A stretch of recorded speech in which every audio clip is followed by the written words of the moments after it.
Hey guys, day after the tournament on Lake Champlain and that my dad and I fished, we ended up finishing 10th place with 12.36 pounds with a lunker of 40 pounds, which got us into 4th place for the lunker, half a pound out of the money. But that really didn't bother me very much because I'm not doing it for the money, just doing it to have fun and learn as much as I can about bass fishing. So in this video, I'm basically going to be recapping practice and recapping the tournament, saying talking about the conditions and the baits that I used.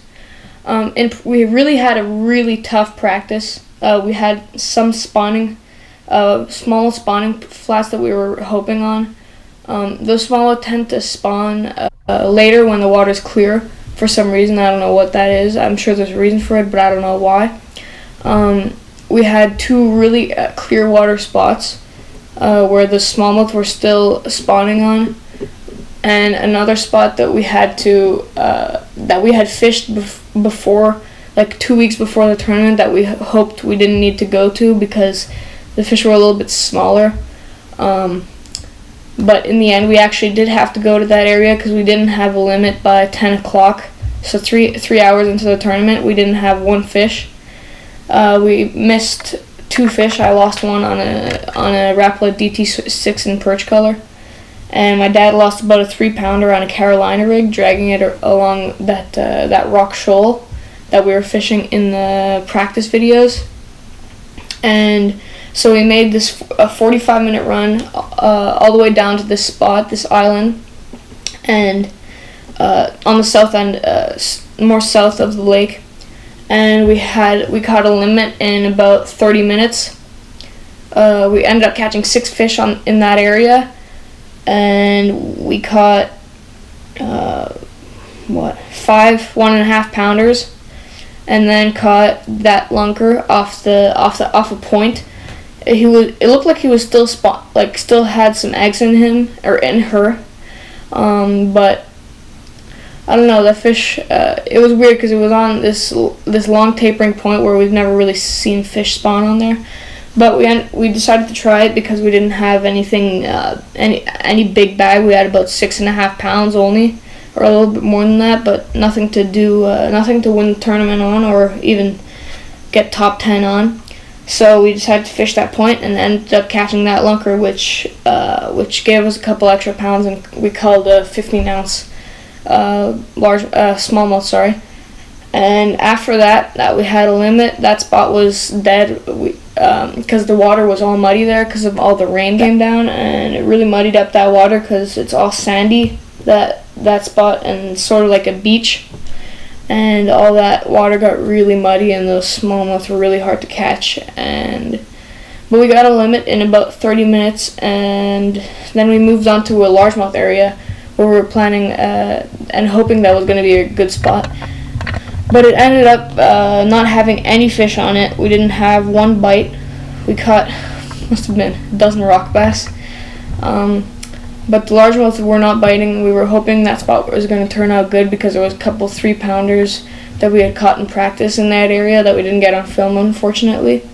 But there were lots of boats there the day before on the Saturday, when there was 3 tournaments launching pretty close to that area.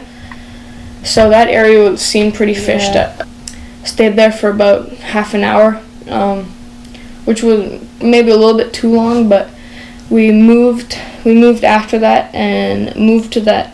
We started off on this smallmouth spawning flat where in practice in the morning we were catching them on crankbaits and jerkbaits, but the morning of the tournament we didn't catch anything on crankbaits and jerkbaits. We lost 2, like I mentioned earlier, and we came back there at about 12:30 maybe, and weigh-in was at 3:30, and we ended up catching a couple nice 2.5 pounders, which culled out some 1.5 pounders, which is pretty good, and we caught them. I caught them all on Gander Mountain. What do they call it?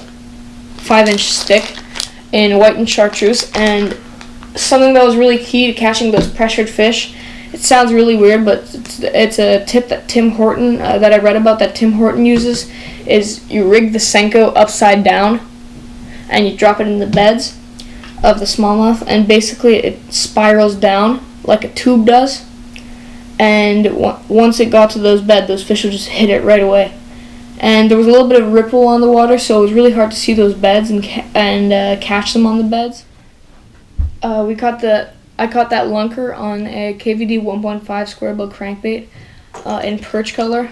Right here, these are Canadian Bassmaster crankbaits. We used the deep diver in the tournament, which made our last call of the day with about 10 minutes left, which gave us a couple extra ounces, which is really good, which got us into 10th place instead of 11th. And we're probably going to have some good footage coming up we're fishing on Wednesday, so in 2 days, and on Lake Champlain, and we're fishing.